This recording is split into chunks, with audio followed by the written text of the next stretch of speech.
Hello traders, this is McBillion. Today is September 16, 2015. Let's talk about the market. Let's start with the Qs. As you can see here, the Qs break out the 200 moving average and it break out the Fibonacci 10680.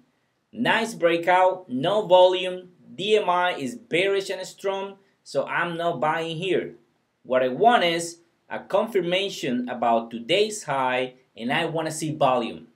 I want to see volume because if I don't see volume in this, we can go down again. The Qs was one of the ones that break down very ugly. You can see this thing went from 111 and it went down to $84 just in a couple days. So this is one of the ones that you have to put in your watch list because it's at the point that if it failed right here, this thing can go down very nasty. So keep it on your watch list because it's a point that we need to watch it very closely. Now let's talk about the iShares Russell.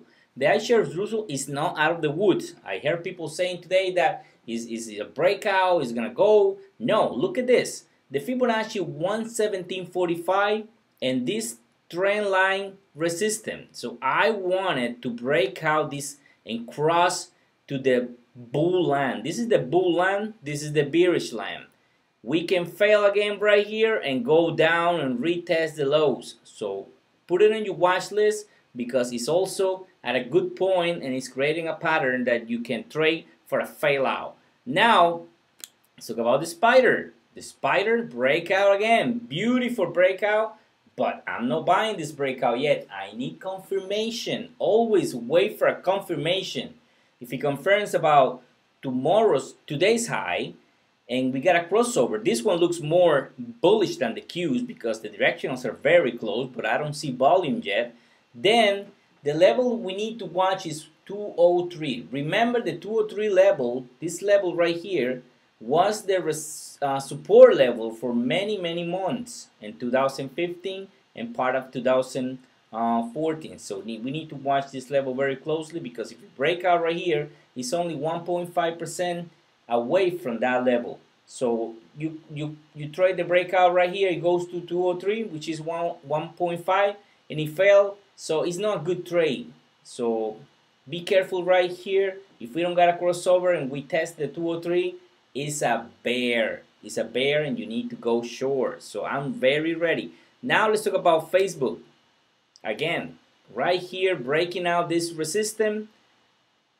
Low volume. Look at this volume. And DMI is still bearish. That's what I didn't want to enter, even though I love Facebook. I think it's gonna finish. It's gonna finish around 120 end of the year, but it's not ready yet. It's not ready yet. So let's see what happens tomorrow and let's see how we finish. Now let's talk about SanDisk. Look at this. This is very interesting. This is a falling wedge. It break out yesterday. It didn't confirm today, but it's not yet a fake out.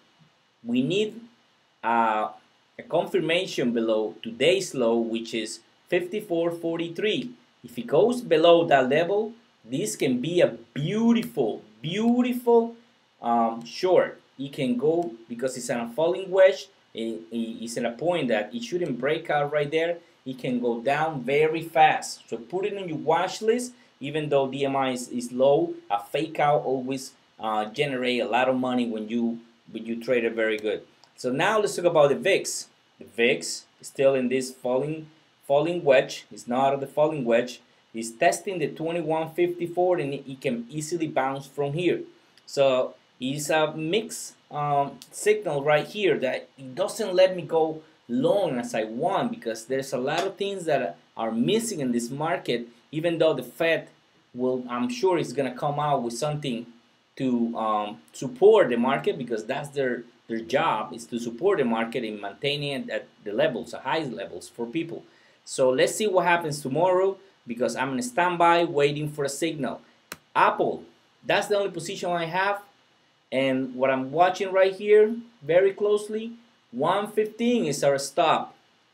It's very tight, I know, it's very tight because we only have a trade that has 30 days for expiration. So time decay, if you break down below 115, it can kill us. It can kill the trade if it doesn't go about 115 again. So if you break down about below 115, get out. get out. Don't even wait for my alert. Get out because it can get really ugly.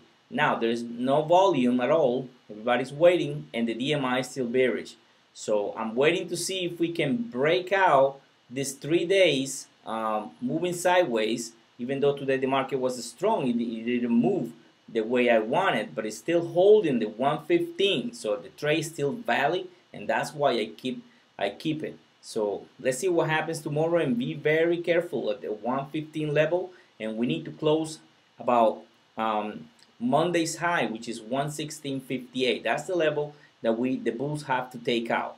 Now let's talk about the last one. Let's talk about Macy's. I have this one on my watch list because it's testing this major support, which is 55.81. When the market went down, it tested that level and bounced, but it looks really bearish, and the directionals are ugly. You see the directionals are very wide open and strong, so it's a very strong bear. So I think this one might break this one, and we can get a nice trade right here for the shorts. So I have this one on my watch list. You better put it in your watch list because it's very interesting. Okay, traders, this is everything for today. Trade on.